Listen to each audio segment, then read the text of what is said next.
Welcome to the Real Estate Guys radio program. I'm your host, Robert Helms. We work hard as real estate investors to acquire assets over the course of our investing careers. But what do we do to protect those assets? While it does take some study, it may not be as complicated as you think. That's what we'll talk about today, and we've got an awesome guest on the Real Estate Guys radio program. Hey everybody, Brad Sumrock here, and I'm so excited about our upcoming 5th annual Apartment Investor National Conference, AIM-NATCon. This event is going to be September 30th through October 2nd in Dallas, Texas. And we have a great lineup of some incredible speakers. We've already announced Jesse Itzler, Ed Milet, Robert Helms, Tom Wheelwright, and so many more. This event is not just for people that are already doing apartments, but it's for anybody that wants to get started with apartments. Maybe you're doing smaller deals. Maybe you're a business owner and you're paying too much tax and you're curious about how you can reduce your tax.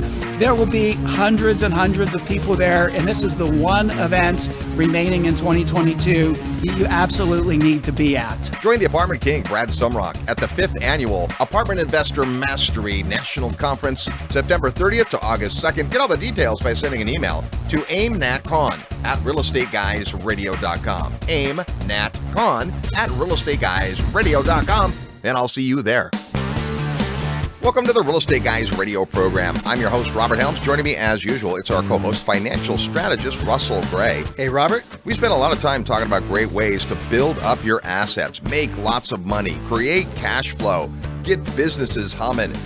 And today we're going to take a little bit of a sidestep and talk about protecting all that awesome stuff that you build up, because if you don't do that, it could all be gone in a big swoosh, and we don't want that.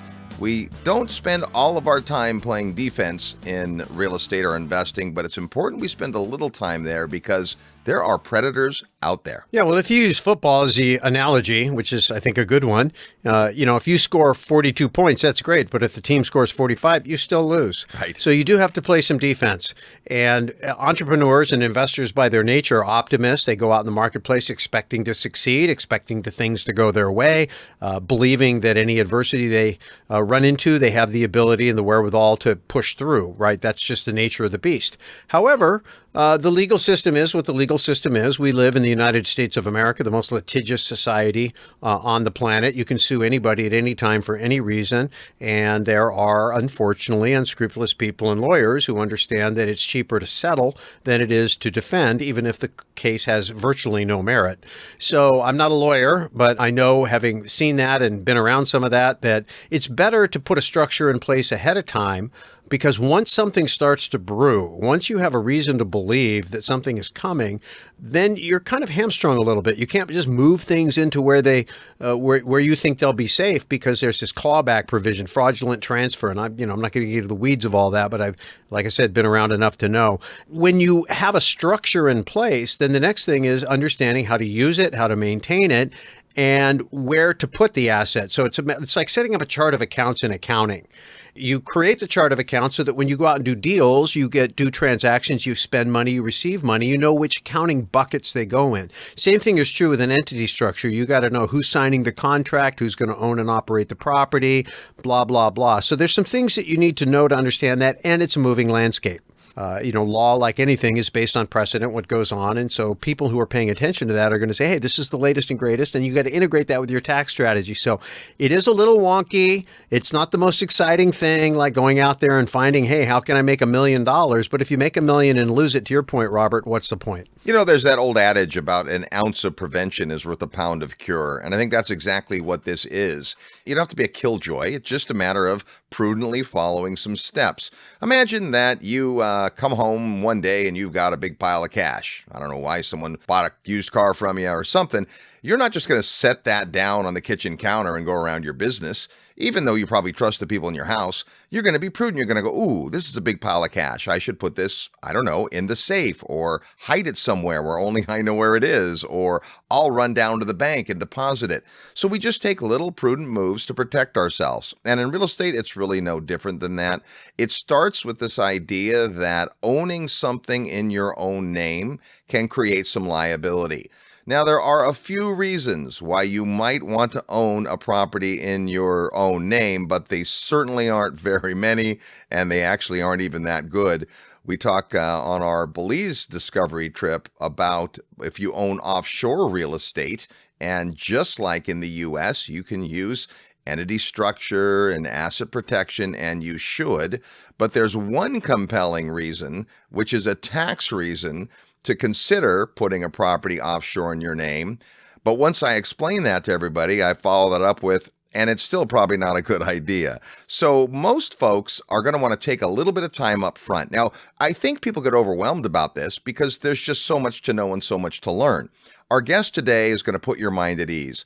For many, many years, he's been helping to explain to ordinary people just like you and me how this stuff works and why it's important. It isn't daunting, it isn't overwhelming, but it does take a little bit of your time and study. So one of the things I love best about Garrett Sutton is he kind of came of notoriety by working with Robert Kiyosaki. And of course, we've been friends with Robert, not as long as Garrett, but for a pretty long time.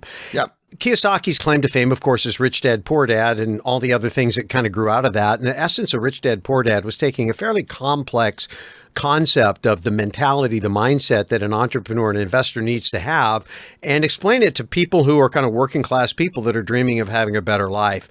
And having been around Robert and watched him train his teachers, and every once in a while been a guest on his show or shared a stage with him, he insists that the people who work with him explain everything in very clear, simple 8th grade level terms. And Garrett has mastered the art of doing that as an attorney, taking this esoteric area of law that a lot of people really aren't all that interested in, and making it fun, making it entertaining, making it understandable, making it practical. And then, of course, he built a company around providing those services at a very affordable level for people who are at the front end of building their real estate empire. So I'm excited, as always, to hear what Garrett has to say. Always learn something from him, and he's one of the nicest guys you'll ever want to know. He makes it painless, he makes it doable, and it's going to be a fun show. When we come back, you'll meet our good friend and the Rich Dad advisor on the legal side, attorney Garrett Sutton, today on the Real Estate Guys radio program. Live nationwide, you're listening to the Real Estate Guys. Find out more at realestateguysradio.com. Are you achieving everything you want in life? What if there was a time-tested way for you to get everything you've ever dreamed of? The most successful people in life set goals and keep themselves accountable. But how? The good news is that it's not rocket science. You too can learn the skills and unleash the motivation that will create success in your life. And now is the time. Hi, this is Robert Helms, and I'd like to personally invite you to attend Create Your Future, the 2023 Goals Retreat, January 6th through 8th in beautiful Lake Las Vegas, Nevada. This unique weekend event has been called phenomenal, inspirational, and life-changing by the thousands of people that have attended. Hear from some of them and find out more at realestateguysradio.com under events, or call 888-489-7723, extension 18. Get your life back on track, physically, spiritually, and financially.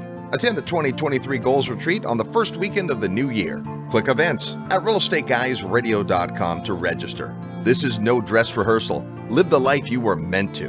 Visit realestateguysradio.com or call 888-489-7723, extension 18 today.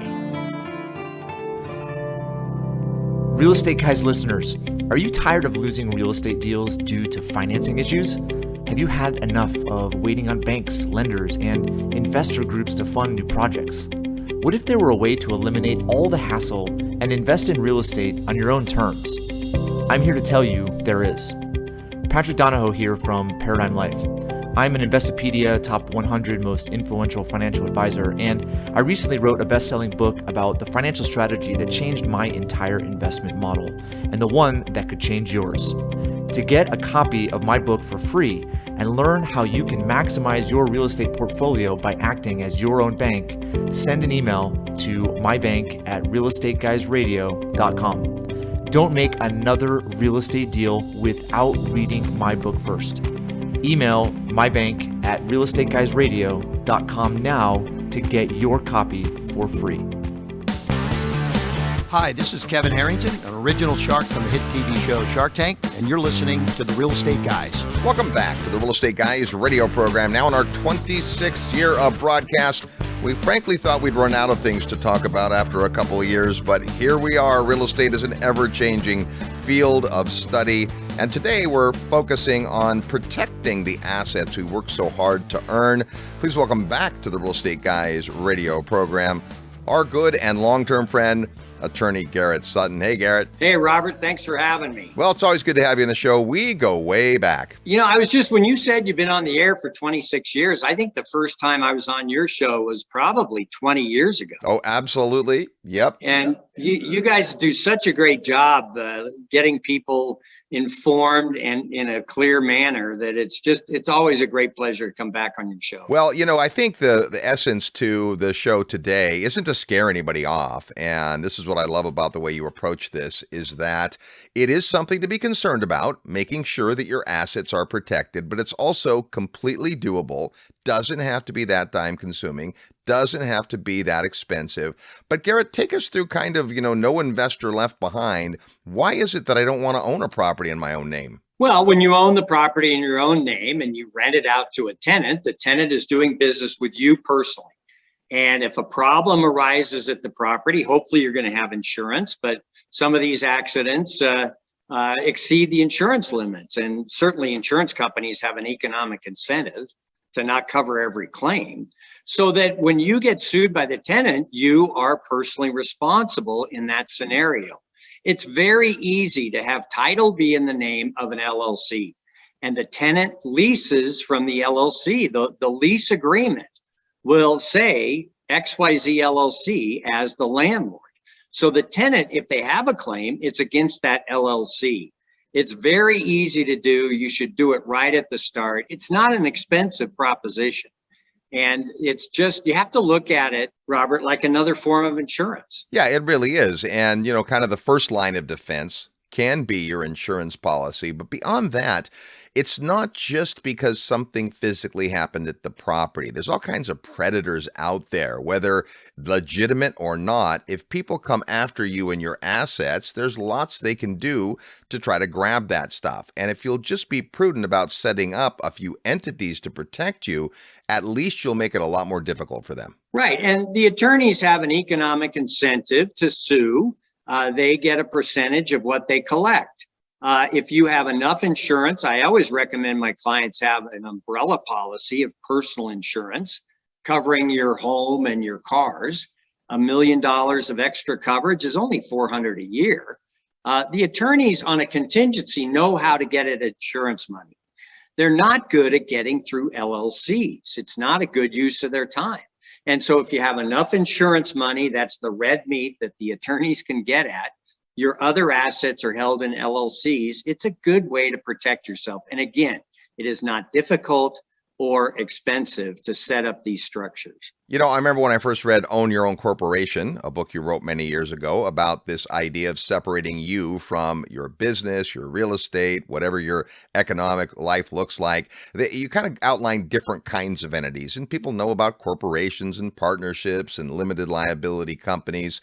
It may be that you use a combination of those, but the LLC has some unique advantages. Can you speak to that? I can. The LLC is now the most popular entity being formed across the country. It started in 1977 in Wyoming. It's a new entity.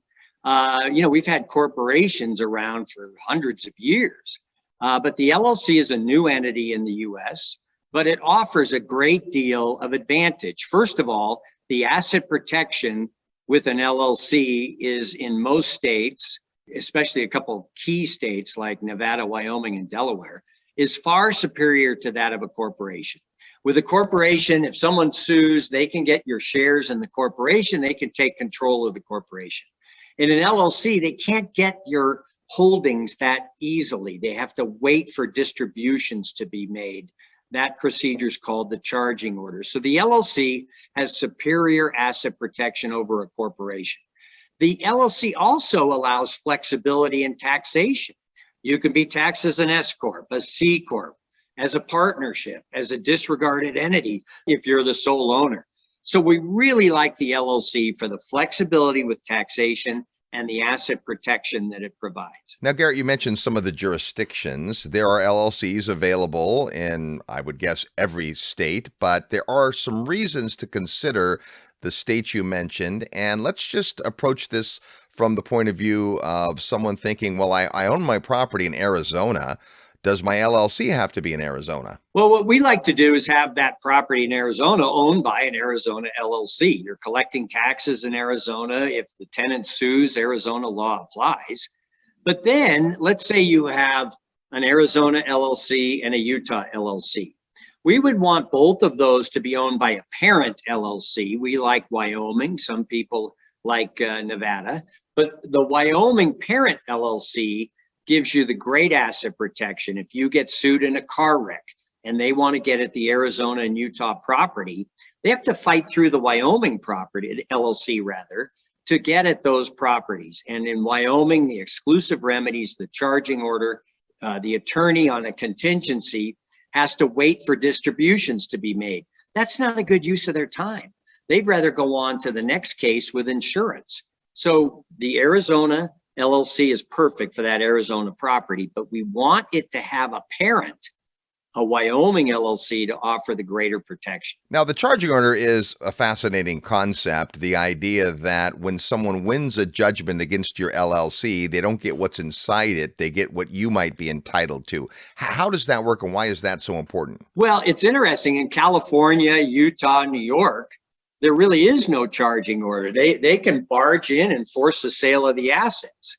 So the selection of the state is really important here, Robert. You just have to use the right states for the holding entities. And so we like Nevada, Wyoming, and Delaware. And it's interesting, these states compete against each other to be the best. In most countries, you have a national corporate law. And during the American Revolution, we fought the British East India Company, a giant corporation. And James Madison wanted a national corporate law. And the states said, no way. We want to have our own corporate law so we can keep an eye on these darn corporations. And so that's how it developed. And you have a corporate law in all 50 states. And California really doesn't care if they have good asset protection, whereas Wyoming, Delaware, and Nevada really do, because it's a significant portion of the state revenues are these annual fees. So it's important to realize that certain states are better than others. And so, Garrett, if someone says, well, that sounds awesome, I think I want to form my LLC in Wyoming, do they need an attorney from Wyoming to do that? Well, we have an attorney from Wyoming. We assist in setting up entities in all 50 states, but we do have a Wyoming attorney. We have Nevada attorneys. And so if you're going to be doing certain legal contracts, if you're going to be raising money, it does help to have an attorney who specializes in those areas. But we can offer services in all 50 states for setting up entities. So under what circumstances would folks want to consider an entity other than an LLC? Well, that's a good question, because, the LLC is, 98% of the time now people are forming LLCs. There are a couple of wrinkles out there, though.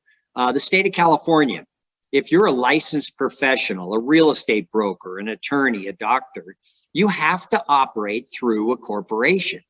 And most states allow you to operate through an LLC, but California, for some reason, wants all their professionals operating through a corporation.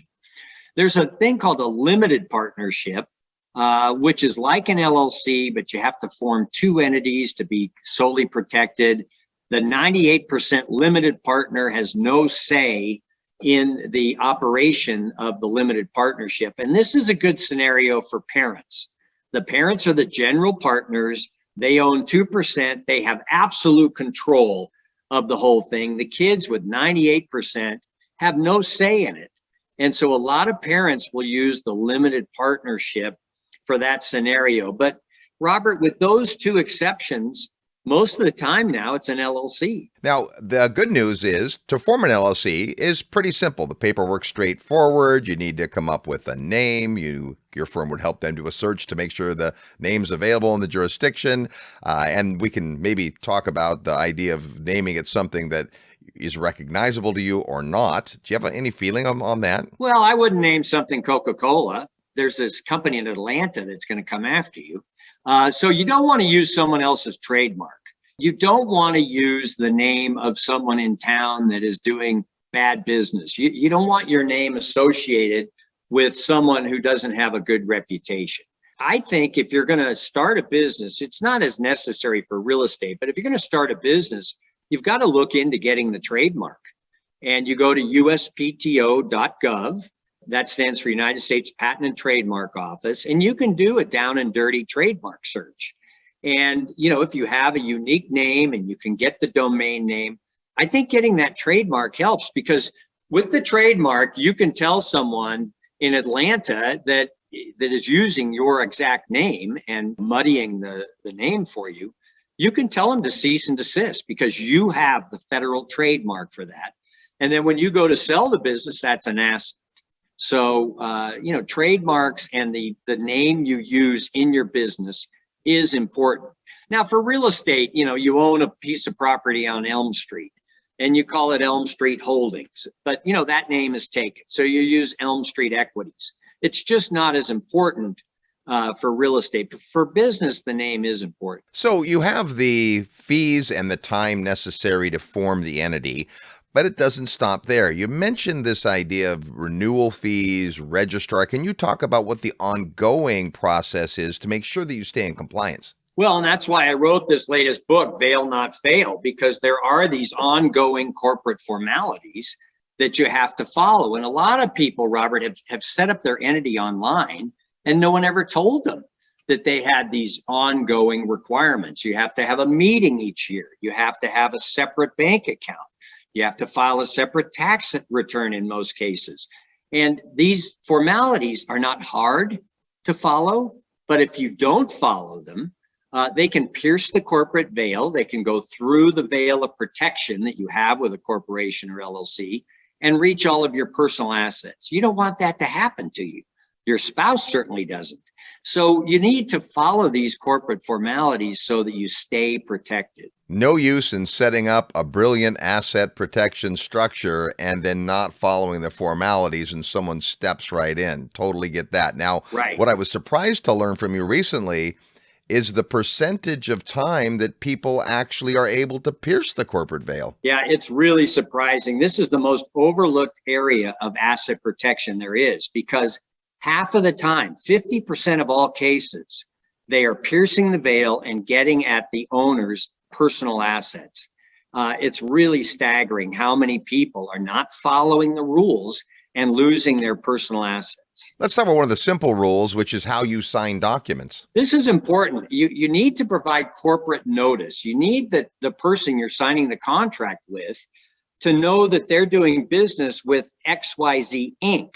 or XYZ LLC instead of just XYZ. If the contract says XYZ, they can assume that they're doing business with you personally as a sole proprietor. And that means you've opened yourself up to having all of your assets taken. So on contracts, on business cards, on advertising, checks, you want that Inc. or LLC there to provide corporate notice. So someone doesn't have the argument that they thought they were doing business with Robert personally and then can sue Robert personally. Well, that doesn't sound good to me. I don't want to be sued personally, so I used your name, yeah. I always sign just like you taught me to. Garrett's new book is called Fail Not Fail, Protecting Your Personal Assets from Business Attacks.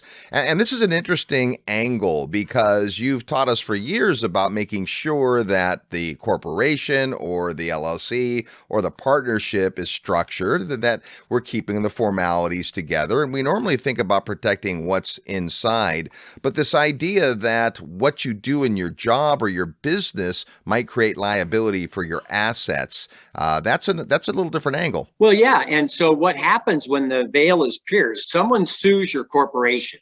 You're a plumber and, they sue the plumbing company and it doesn't have any assets in it. And they look at your company and they think, I bet this person wasn't following the formalities. And so they get a second bite at the apple where they go through the corporate veil to you personally. And you've got to defend yourself in that case. And you've got to prove that you had the annual meetings. You've got to show that you had the separate tax return, that you had a separate bank account, that you paid all the fees on time. So if you follow those rules, your veil is not going to be pierced. But so many people, Robert, let their veil down. They're just not following these rules. It's kind of funny. I remember, gosh, it was 15 years ago that we did a show on corporate formalities, and we dressed up in tuxedos. Do you remember that? That's right. For our television show, you flew in and we did a whole show on that. That was a lot of fun. Well, and it helps you remember that these are formalities like a tuxedo that you need to do once in a while. Our guest is attorney Garrett Sutton. He's a best-selling author and has a brand new book called Fail Not Fail. You'll have a chance to win a copy as we play real estate trivia next. You're tuned to the Real Estate Guys radio program. I'm your host, Robert Helms. Real estate investment advice right in your mailbox. Sign up for the free Real Estate Guys newsletter at realestateguysradio.com.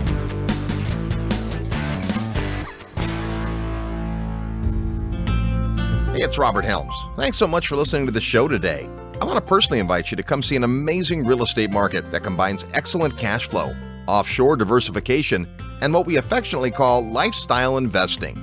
Come join me from December 9th to 12th in the beautiful country of Belize. The Real Estate Guys have been bringing investors to Belize for more than 16 years now, and our discovery trip is designed to show you the market like nobody else can. Sure, Belize is breathtakingly beautiful. The people are wonderful. And wait till you taste the food. But the real opportunity is the real estate investment potential. There's all types of opportunity in Belize when it comes to real estate investing, including both long and short-term rentals, commercial and retail triple net properties, business opportunities, land acquisition, development, agriculture, and more. And as the only country in Latin America with English as its official language, it's easy to understand the law. Property rights are strong, and contracts are in English. And at Ambergris Caye, a unique situation exists where demand for rentals continues to outstrip supply, creating a compelling environment for investors. So come see for yourself. Join me December 9th to 12th in Ambergris Caye, Belize, as we study the market, learn about the sustainable drivers, and tour lots of beautiful real estate. And like all of our field trips, there are no properties for sale during the weekend. Rather, you'll meet lots of local providers that will help educate you about the market so that you can follow up with them after the trip if the market's interesting to you. But that ball's in your court. You'll receive their contact details, but they won't receive yours unless you give it to them. You've heard about Belize and the Real Estate Guys for all these years. Now come see what all the excitement is about. Plus, we'll have lots of time over meals and activities to talk about all things real estate. To get the details, go to the website at realestateguysradio.com and click on events where you'll find the Belize Discovery Trips. Once you register, you'll get information about our group hotel rates as well as travel details. So join me in Belize December 9th to 12th. It's a beautiful country with lots of amazing possibilities, and the only thing missing is you. Go to realestateguysradio.com under events, and I look forward to seeing you in beautiful Belize.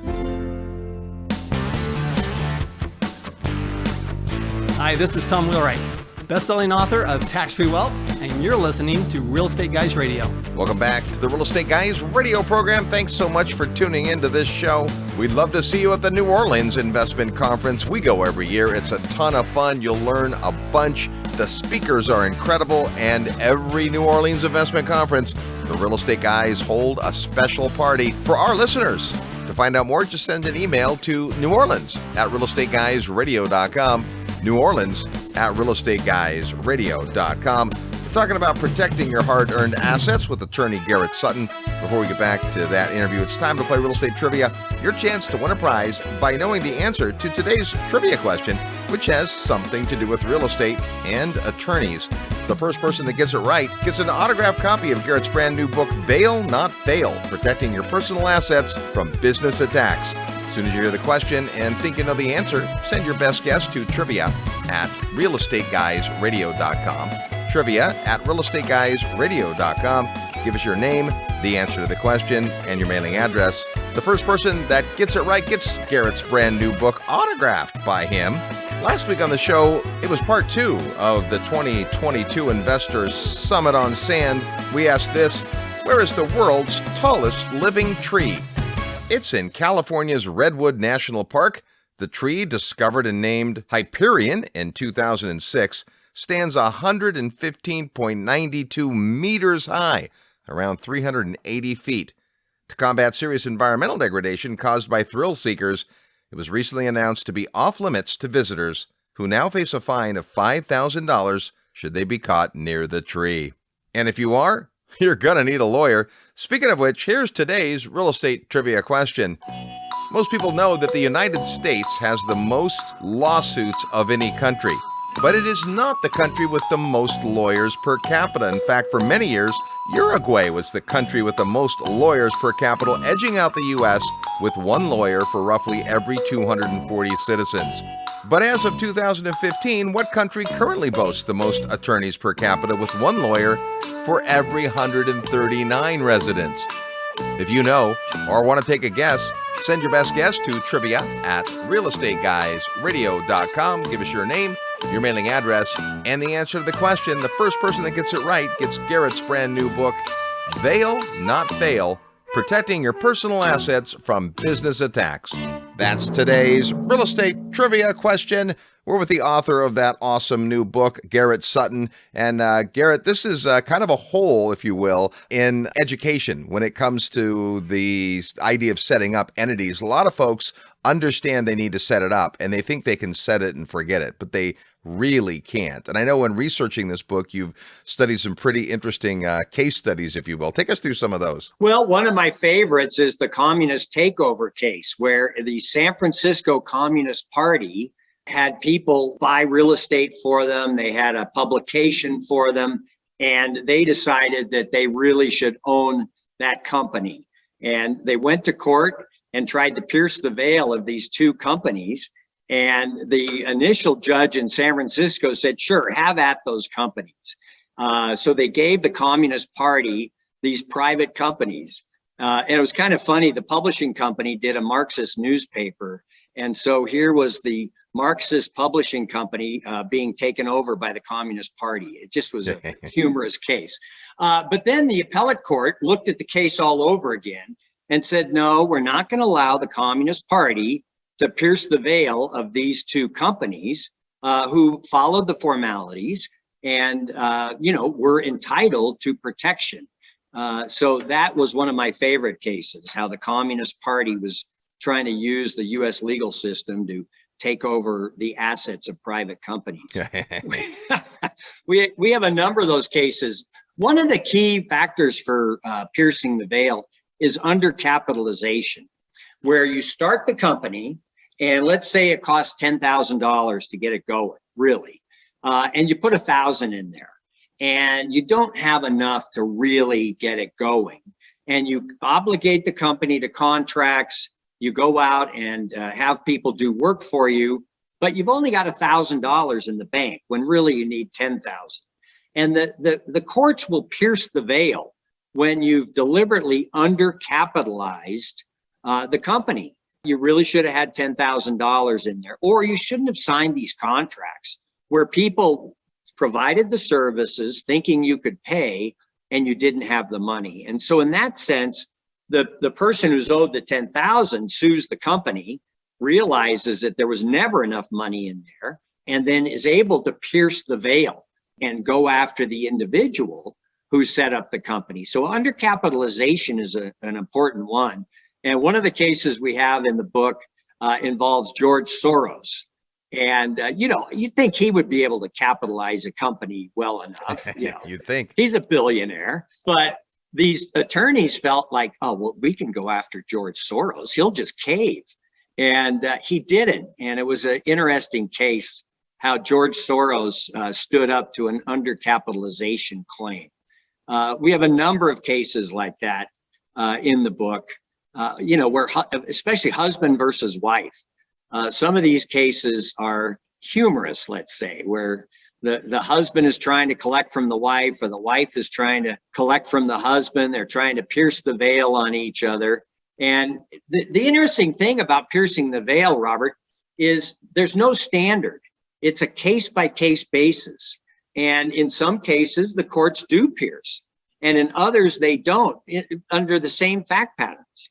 So it's important for the readers to realize that you want to follow all these formalities, because you never know which court is going to pick up on this factor but not this factor. It's best to follow all of the factors. And we cover all the factors in the book. Well, that's how you protect yourself. You make sure that you're just not a target. When any attorney takes a look, they're like, you don't want to go after this guy. He's playing it by the rules. But, Garrett, most cases don't go to court, right? They're usually a settlement process.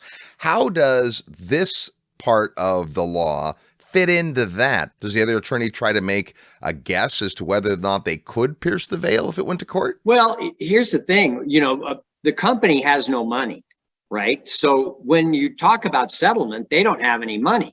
And so the company may say, yeah, go ahead and sue us. We don't have anything.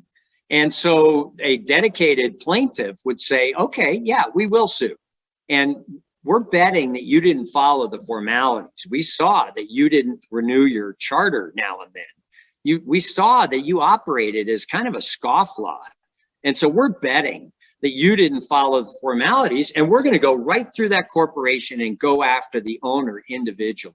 This happens, well, it works 50% of the time, but enough attorneys know that this procedure exists that you see it a lot. And so the idea that you have an empty company or that you have fraudulently emptied the company out before a claim, the judge can pull all that money back into the company. You engage in a fraudulent transfer and the judge can pull it all right back in. And in the appendix, we have a section on fraudulent transfers, the 11 badges of fraud that you don't want to do because the court has the ability to claw that money back. Garrett, hopefully we've convinced people today that before they set out to buy their next piece of real estate, they need to get their structure in place. But what about those folks that are listening going, oh no, I own 3 properties in my own name, or I put 5 properties in one LLC. How do you go back and do the best you can to kind of fix those scenarios? Well, if you own the property in your individual name and you haven't been sued, it's very easy to transfer title into the LLC. There's no problem there. That happens all the time. If you have 5 properties in one LLC and they've all gone up in value and you go to yourself, I don't think I should have $5 million in one LLC because if a tenant sues over one property, they could get all 5.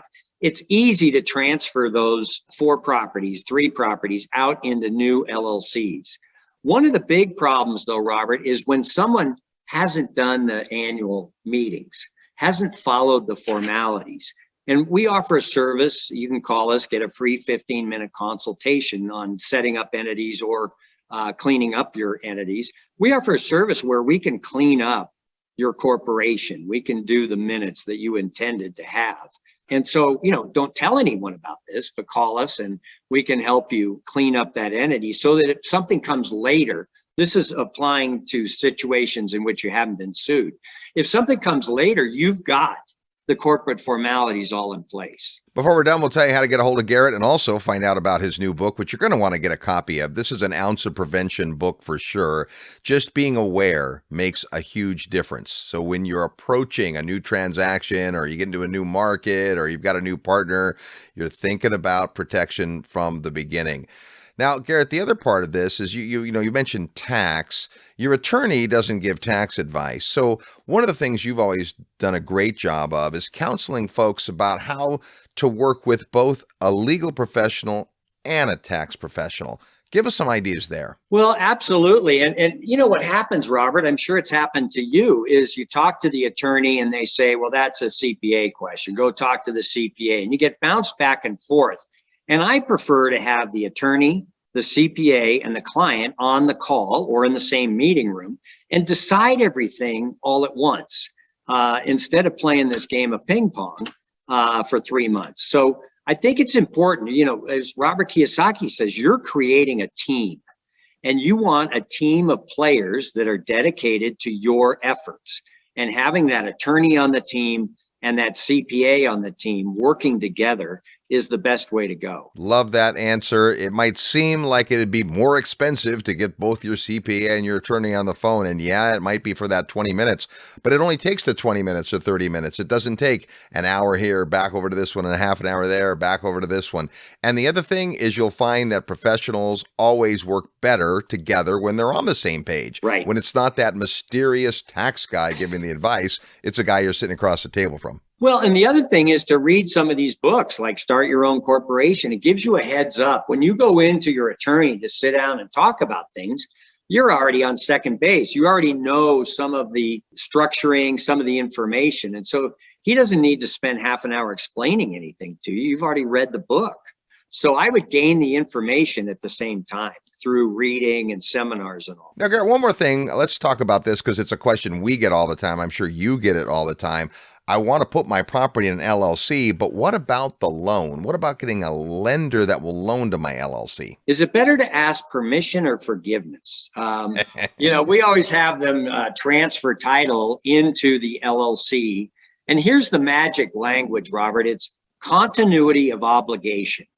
And what that means is when you get the loan in your individual name, you have a personal guarantee. When you transfer title in the LLC, that guarantee doesn't go away. You're still personally responsible. Right. When you get that loan in your individual name, there's a first deed of trust against the property. The bank has security in the property. When you transfer into the LLC, that security stays there. The bank's position has not changed. And so when people worry about a due on sale clause, we just don't see the banks calling the notes, especially one that's performing. And, over the years, I think the banks are starting to understand why they prefer to have title in an LLC, right? It's less likely that someone's going to get sued and the bank's going to have these issues with someone suing. If it's in an LLC, the bank has your personal guarantee. The bank has a first deed of trust on the property. Their position hasn't changed, but you've improved your personal asset protection. And that is, in a way, to the bank's benefit. Good stuff. All right. Well, the new book is called Fail, Not Fail, Protecting Your Personal Assets from Business Attacks. Just coming out now, so make sure you go grab your copy. Garrett, as always, thanks for being on the program and the great information you've shared with us. Well, thanks, Robert. Pleasure to be with you again. There's attorney Garrett Sutton. When we come back, you're tuned to the Real Estate Guys radio program. I'm your host, Robert Helms. Need help with your real estate investment portfolio? Check out the resources page at realestateguysradio.com.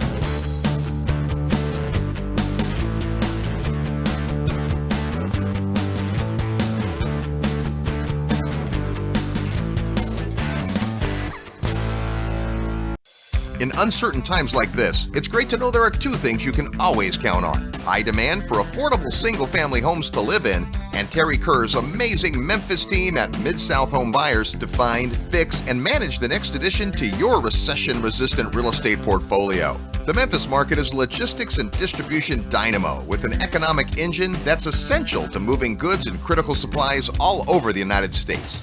Quality rehab, proven profitable property management, affordable rents, and solid ROI make turnkey property investing through Terry's team a dream when it matters most. To learn more about Memphis and Mid-South Home Buyers, send an email to midsouth@realestateguysradio.com. That's midsouth@realestateguysradio.com. Hey, ever wished you could go back in time and do some tax planning? Now you can, just like Marty McFly. Lucky for you, a brand new federal law just made this possible with an EQRP to get tax deductions and reduce your taxable income from last year, so you can use that tax savings to invest in real estate, Bitcoin, gold, even your own business. Whether you're a full-time investor, doctor, government employee, even if you have 5 or 50 employees, the EQRP works and is your secret weapon, and now it's retroactive. Hey, I'm Damian Lupo, and we have your solution.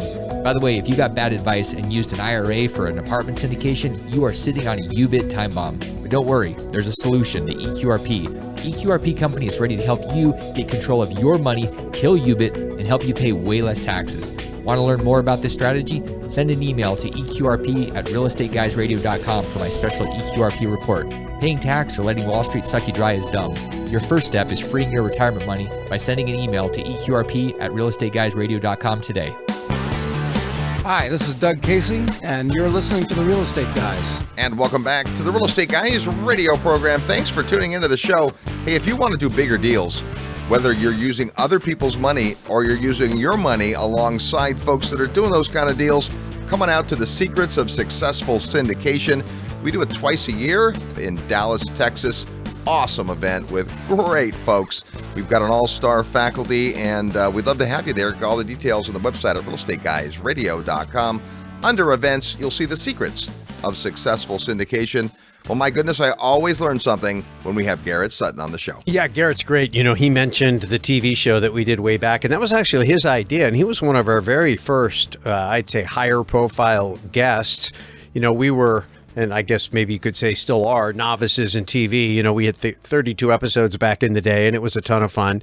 And, you know, we would, like we do with the radio show, want to try to communicate. But, you know, Robert, I remember when we were planning out the show, you go, you know, we could just get there and be a couple of talking heads. And you said, but, you know, we really have the opportunity to be visual, and we're not visual on the show, on the radio show. So let's go ahead and try and do that. And so we were brainstorming with Garrett, and he came up with this idea. They come in silver platter, champagne, tuxedo, really trying to hammer in the importance of those corporate formalities. And I think that a lot of people in the asset protection space that I've seen teach are all enamored of the entity structure, the complexity of it, blah, blah, blah. But it's like the real estate broker who's selling you the investment property. It's all wonderful. And then when it's closed, they don't have to manage the property. They don't have to live with it after the fact. Whereas Garrett, what I really appreciate about Garrett and Corporate Direct and the way they operate is they put a real emphasis on making sure that you get the value. The front end to get the entities created is relatively inexpensive. But they provide all of those maintenance services that are so important to make sure that you're really being maintained. And the other thing is the law changes. So a court case will happen, somebody will pierce a veil, and then new language will have to be put in the operating agreement, or a court decides that, you know, a charging order or something changes, doesn't apply to, you know, single member LLCs in certain jurisdictions. And so it's really dynamic. And so even if you've got a structure in place at some point down the road, it's really important to stay up to speed. And I haven't read it yet, but it sounds to me like Garrett's new book is going to cover some of that stuff. And I think that that really is important, because I think the world is full of books on kind of how to do the basic structure and why you need an LLC and all of that, but not so much about the running it after the fact and how to make it, how to really live with it in the real world. Even the idea of continuity of obligation and the bugaboo that everybody has in residential 1 to 4. Oh no, I can't get a loan. You know, I got to do it in my own name. And he just deals with things from a very pragmatic perspective. I just appreciate that about him. Well, we've been friends with Garrett for a long time. In fact, we were just getting to know Robert Kiyosaki and some of the big events they would do. Many of the advisors would be there. He was, to us, the most approachable. He would always hang around and we'd get to talk. And we actually started doing some business with Garrett, I think, before, you know, we even really knew Robert well. And of course, we've known Robert well for many, many years. And I think the thing about Garrett in general is he is no nonsense. He's not going to blow a bunch of stuff up your skirt. He maintains a really low overhead. He domiciles his business where he lives in Reno, Nevada. Not an expensive place to do business. He's got a great staff. Many of them have been with him a long time. He's got a satellite office in Wyoming and also a very low cost jurisdiction. And so if you were to compare, you know, apples to apples, Corporate Direct is very, very affordable, almost so much that you think, well, I don't know. I talked to a guy who wants to charge me $3,000 for my LLC and Garrett's under $1,000. It's like, well, why is that? Because he's a no-nonsense guy that just gets it done. Well, and I think the other part of it, too, is he has the benefit of volume. You know, being attached to Kiyosaki and having a chance to really get a lot of exposure. He was able, wisely, to scale his business so that it operates very, very efficiently, not just low cost to do, but actually very, very efficient. And when you can teach people some of the basics of strategy in such a way that they don't need to spend a lot of your personal time, then you take all that planning and design time out. It's not a one-size-fits-all program. They'll still do that for you. But if you're at the entry level and you're looking for a fairly straightforward, basic, easy to understand and implement asset protection structure, then I got to believe, you know, Garrett's your guy. And the other thing too is we've been promoting Garrett for, 15, 20 years that I can think of. And I've never heard anybody complain. I've never heard a bad word about it. And, I'm not saying that he doesn't have unhappy campers. I guess everybody does. But personally, I've never heard anybody complain. So I think he runs a pretty tight ship. He's a straight shooter. He leads with education, which is obviously our motto. Anybody that we deal with has to lead with education. I want people to understand what they're doing, why they're doing it, and the importance of doing it properly. In this case, he puts a lot of emphasis in his comments about corporate formalities and then telling the little anecdotal stories, that so you understand contextually. It's not just, oh, here's a piece of information, but here's a story that is like, oh, okay, I kind of get that. I can relate to that. And the interaction between tax and the other one, the interaction between insurance. This isn't a replacement for insurance. This isn't a license to go and conduct a bad business and hide behind the corporate veil. And understanding that, if that's the game you want to play, at least Garrett's going to make sure it's not going to work. But so at least you're not under any false delusions, but better just to do it right. And I think, again, Garrett's an A student. Love him. He's done a lot of editing on the Rich Dad books, and he's been maybe arguably the most consistent advisor in the entire history of our tenure with Robert Kiyosaki and the Rich Dad organization. Kiyosaki's had most of his people with him for a very long time, but I don't know that anybody goes back further than Garrett. It's funny. Garrett and Tom Wheelwright and I were together a few months ago at a conference, and we went to dinner and we were visiting. And Tom Wheelwright reminded us that the thing that Garrett Sutton and Tom and I have in common is we're all Eagle Scouts. And that just says a lot about him right there. If you're interested in learning more about the new book, Fail Not Fail, and finding out how you can engage corporate direct, all you have to do is send an email to vail@realestateguysradio.com. That's Vail, VEIL, @realestateguysradio.com. We'll tell you how you can get your hands on the book and how you can get that free consultation. Hey, if you've ever wanted to do bigger deals using other people's money, well, then perhaps syndication is the next step in your evolution as a real estate investor. We just got done with the secrets of successful syndication. 355 people in Dallas, Texas. It was amazing. We're going to do it again in March. Almost all apartment buildings, shopping centers, major office complexes are not just a single investor, but a syndication. If you'd like to figure out how to come alongside folks like that to do bigger deals as a passive investor, or you want to put the deal together and raise capital, this event could be for you. Yeah, I think that anybody who's looking at what's going on right now with the Fed raising interest rates, instability in the credit markets, we really started promoting syndication in the wake of 2008 because the capital markets, the credit markets were broken. Money was not getting to Main Street. And we said, hey, there's a big opportunity for Main Street to invest directly in Main Street, and there's blood in the streets, lots of opportunity. So we need to teach people how to aggregate private capital. We had success doing that. That's how we dug ourselves out of the hole in 2008. When you understand how much faster you can go if you're willing to put in the work and the hustle, if the only thing holding you back is you don't have enough credit, you don't have enough money, you got a little bit, but you don't have enough. But if you have deal flow or you're willing to get into the deal flow and you've got time availability and you're a diligent person, syndication can be a fantastic way to accelerate your real estate investing and really go into the entrepreneurial side of real estate investing. If you're just investing in your own account, you're operating as an investor, that's fine. If you turn it into a business, you can flip and manage properties, and that's a way to make it a business. Or you can syndicate where you raise a lot of money, hire everybody to do all the dirty work, and you work with the investors, you oversee the deals. And we've got lots and lots of people that have raised millions, and a couple of guys have raised over $500 million since they took this training. Not saying that's going to happen to you, but I promise you that if you don't learn how to do it, never try, it won't ever happen to you. So to me, it's worth coming out and checking it out, seeing if maybe it could happen. It could be your date with Destiny. Just send an email to syndication@realestateguysradio.com. We'll get you all the details. Big thanks to Garrett Sutton for sharing his time and expertise today. Next week on The Real Estate Guys, we've got an awesome guest, and it's you. It's Ask the Guys, your questions, our answers. Next week on The Real Estate Guys. Until then, go out and make some equity happen. This episode of the Real Estate Guys radio show is brought to you by Paradigm Life. Powerful cash management strategies using life insurance. Learn more at beyourbank.com. Mid-South Home Buyers. Low-cost, turnkey cash flow properties in Memphis, Tennessee. Corporate Direct. Asset protection strategies for real estate investors from attorney and Rich Dad advisor Garrett Sutton. Find these and other great companies under the Resources tab at realestateguysradio.com to learn how you can expose your product or service to the